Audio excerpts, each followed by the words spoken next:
তোমার মতো ধৈর্যশীল মানুষ আমি কমই দেখেছি। প্রিন্সেস ঝামা, এখানে এসেছি অন্য কারণে।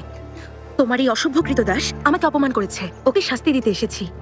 আচ্ছা আগে বলো তুমি ওকে কেমন শাস্তি দিতে চাও? এখনো ভাবিনি। যাই হোক, তোমার কোনো সাহায্য লাগবে না।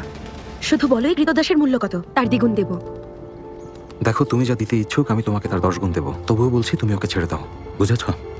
ইয়ান শুন, তুমি কিন্তু বোকামি করছো। তোমার ভাগ্য ভালো যে আমি এখনো কিছুই বলিনি। সামান্য কৃতদাসের জন্য আমাকে অপমান করছো। যদি আজ সম্রাট নিজেও আসতেন তবু আমি ওকে কারো হাতে তুলে দিতে রাজি হতাম না। শুনে রাখো, তার চেয়ে বড় কথা হলো ও কোনো কৃতদাস না। বাহ, খুব চমৎকার। ইয়ানের ভালোবাসা অন্যদের চেয়ে ভিন্ন। মার্কুইস ডিংবেই বাইশিং এর জন্য সম্রাটকে রক্ষা করেছিলেন। দেখলে তো এর পরিণতি।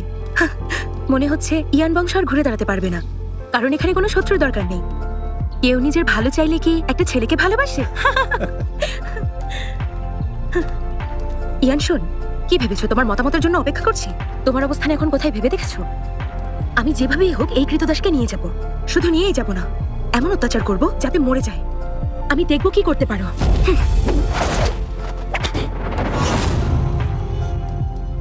ও তো দেখছে একটা মেয়ে, এমনকি বেশ সুন্দরী। ইয়ান শোন, শিকার খেলা অনেকদিন চলবে। ওই সুন্দরী দাসীকে দেখে রেখো, কারো কাছে ধরা পড়ে গেলে বাঁচাতে পারবে না। চলো।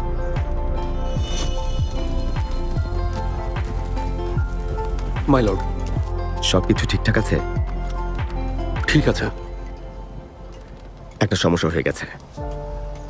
শুনেছি। ঝামা খুবই অহংকারী মেয়ে। কি মনে হয় ওর সাথে কি এমন করবে? এটা হতে পারে আমার প্রাক্তন দাসীর কাজ। একজন দাসী? হ্যাঁ।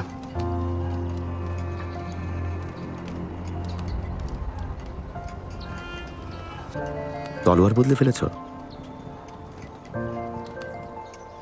আজ রাতের অনুষ্ঠানে আমার সাথে তুমি আসবে। সত্যি বলছো? হ্যাঁ, আমার ধারণা ঝামা আবার এসে ঝামেলা করবে।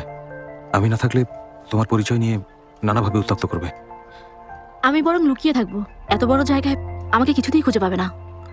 সবসময় তো আর লুকিয়ে থাকতে পারবে না। তুমি শুধু 1 ঘন্টা ওখানে থাকলে তোমার কথা সবাই জেনে যাবে। তাছাড়া একদিন সামনে আসতেই হবে। তাই বলছি তুমিও আমার সাথে চলো।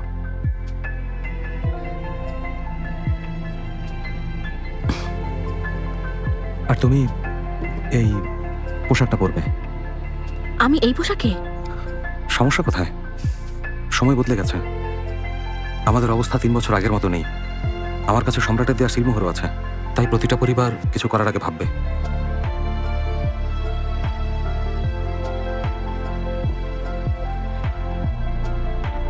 কথাটা কি শুনেছ? ইয়ানশুনের সাথে যে দাসীটা ছিল ও মারা যায়নি। এত বছর নাকি ও ইয়ানশুনের সাথেই লুকিয়েছিল। ইউএনইউ এর ব্যক্তিগত দাসী সিঙ্গার কথা বলছো? হ্যাঁ, ওর কথাই। চারপাশে এমন সব গুঞ্জনই শোনা যাচ্ছে।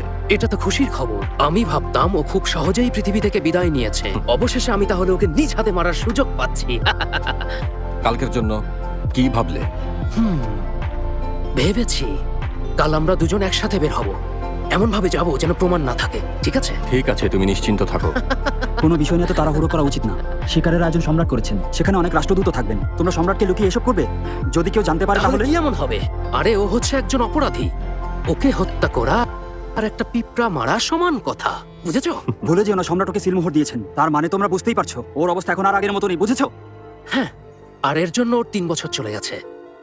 যদি এখনই কিছু না করি আরো দেরি হয়ে যাবে। হ্যাঁ ভাই সুইউ, তাবুতে আমার জন্য অনেক সুন্দরী মেয়ের অপেক্ষা করছে। এখন আমাকে যেতে হবে। কালকের সব ব্যবস্থা করে রেখো। আসি। ঠিক আছে, তুমি এসো। তুমি কি এখনো বিষয়টা পরিষ্কারভাবে বুঝতে পারোনি? এই মুহূর্তে সবচেয়ে শক্তিশালী কোন পরিবার? নিঃসন্দেহে ঝাওরা। ঝাও শিফেং সব সময় ওই পরিবারকে ধ্বংস করতে চেয়েছে। ভুলে যেও না, এখন সম্রাটের যে উপপত্নী ওনার ঘনিষ্ঠ, তিনি ঝাও বংশের। আগামীকালের আয়োজনে উনি সম্রাটের পাশে থাকবেন। আগামীকাল যদি কিছু হয়ে যায়, আমরা সব দোষ ঝাও পরিবারের উপর চাপিয়ে বলির পাঠা বানাবো। ওসব নিয়ে ভেবো না ভাই। তোমার মন মেয়েদের মতো কোমল, তাই যা করার আমি করব।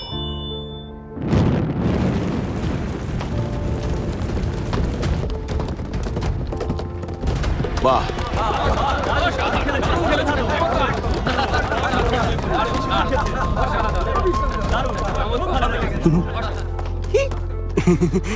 কি চান আপনি?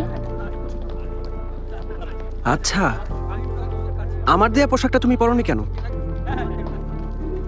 এটা ভালো মনে হয়েছে তাই। মোটেও না, এটা একদমই ভালো লাগছে না। তোমার গায়ে একটু মানায়নি এটা। কিন্তু আমার তা মনে হচ্ছে না। ইয়ান শোন, তুমি বলো ওকে বেমানান লাগছে না? আমার তো মনে হচ্ছে ভালোই লাগছে।